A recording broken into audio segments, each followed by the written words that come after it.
শিয়া এটা এমন একটি সম্প্রদায়।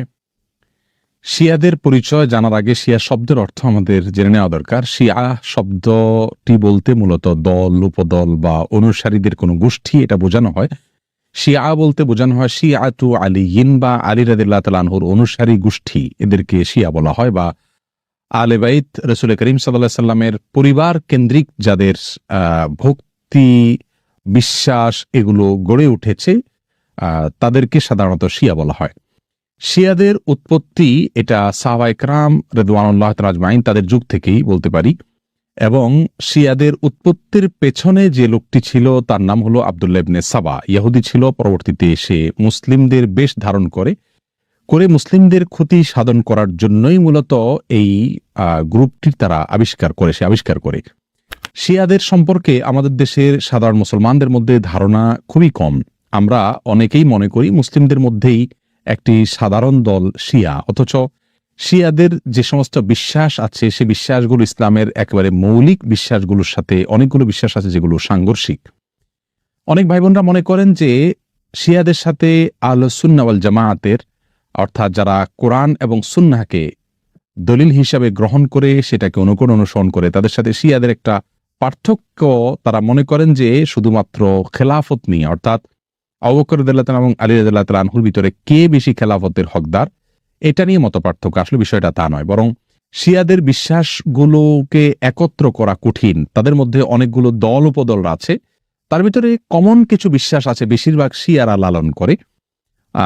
তার ভিতরে একটি হলো তারা কালিমাতুত তাওহীদ আমরা যেটা বলি এটাকে যথেষ্ট মনে করে না। তারা মনে করে লা ইলাহা ইল্লাল্লাহ মুহাম্মাদুর রাসূলুল্লাহ এবং আলিয়্যুন ওয়ালিয়ুল্লাহ এটাও স্বীকৃতি দিতে হবে, মুখে উচ্চারণ করতে হবে, তারপর মানুষ মুসলিম হবে। তাদের মধ্যে কোনো কোনো গ্রুপ আছে যারা কোরআনে কারীমের ৩০ পারার যে কোরআন এটার ব্যাপারে তারা সন্দেহ পোষণ করে এবং তারা কোরআনের বিকৃতিতে বিশ্বাস করে বা বিকৃতি করে, এটাকে তারা সঠিক মনে করে বিকৃতি করে থাকে।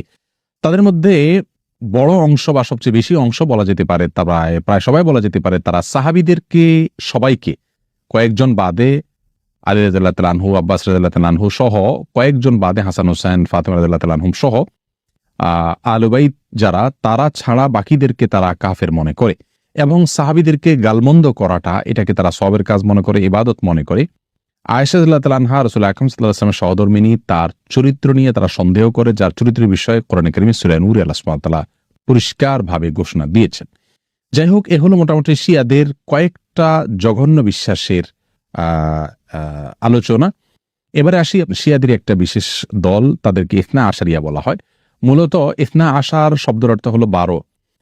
ইসনা আশারিয়া গ্রুপ বলতে শিয়াদের ওই গ্রুপকে বলা হয় যারা 12 জন ইমামে বিশ্বাস করে, অর্থাৎ যারা মনে করে যে 12 জন ইমাম আল্লাহর পক্ষ থেকে নির্ধারিত, তারা রাসূল করিম সাল্লাল্লাহু আলাইহি ওয়াসাল্লামের ওয়াফাতের পরে ধারা পরম্পরায় আসছেন এবং তাদের মধ্যে প্রথম ইমাম ছিলেন আলী রাদিয়াল্লাহু তাআলা আনহু এবং সর্বশেষ ইমাম ছিলেন মুহাম্মদ ইবনুল হাসান আল আসকারী। এসব ইমামদের সম্পর্কে, ইমামদের মধ্যে সর্বশেষ ইমাম যিনি মুহাম্মদ ইবনে হাসান আল আসকারী, তারা মনে করে তিনি লুকায়িত হয়ে গেছেন, আবার প্রকাশিত হবেন এবং এই ইমামরা সবাই নিষ্পাপ, তারা কোনো ভুল ত্রুটির ঊর্ধ্বে এবং এই ইমামরা সকল প্রকার ইবাদত বন্দেগীর ঊর্ধ্বে উঠে গেছেন, তাদের কোনো ইবাদত বন্দেগী করতে হয় না।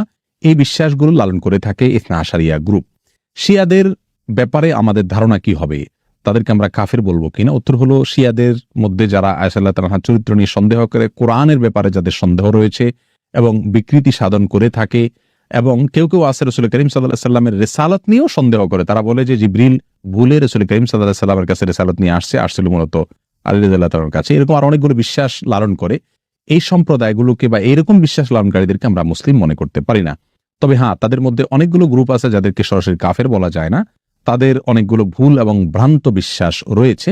এদের মধ্যে সবচাইতে সাধারণ যেটা বিশ্বাসের দিক থেকে সবচাইতে তুলনামূলকভাবে কম জঘন্য বলা যেতে পারে সেটা হলো আবু বকর রাদিয়াল্লাহু তাআলা চাইতে আলী রাদিয়াল্লাহু তাআলাকে খেলাফতের জন্য অধিক হকদার মনে করা। শিয়াদের অনেকগুলো ভ্রান্ত বিশ্বাস নিয়ে বিস্তারিত এবং বিশদ আলোচনা করা দরকার, তা না হলে তাদের বিষয়ে আমাদের ধারণা পরিষ্কার হবে না। একজন মুসলিম হিসাবে আমাদেরকে সঠিক ধারণা যেমন রাখতে হবে, তেমনি ভাবে ইসলামের বিষয়ে কারা কি ভুল ধারণা লালন করে সেগুলো আমাদের জানতে হবে। কোরআন নিয়ে যারা সন্দেহ করে, সাহাবীদেরকে যারা গালমন্দ করে, সাহাবীদেরকে যারা কাফের মনে করে এবং রাসূল করিম সাল্লাল্লাহু আলাইহি ওয়াসাল্লামের সহধর্মিণীর চরিত্র নিয়ে যারা সন্দেহ করে, কোরআনের বিকৃতি যারা সাধন করে, এদের ব্যাপারে আমাদের ধারণা কি হওয়া উচিত সেটা আমার মনে হয় যে কোনো সাধারণ দর্শক শ্রোতাই আমরা সহজেই সিদ্ধান্ত নিতে পারবো। আল্লাহ তাআলা আমাদের সকলকে সঠিকটা বুঝার তৌফিক দান।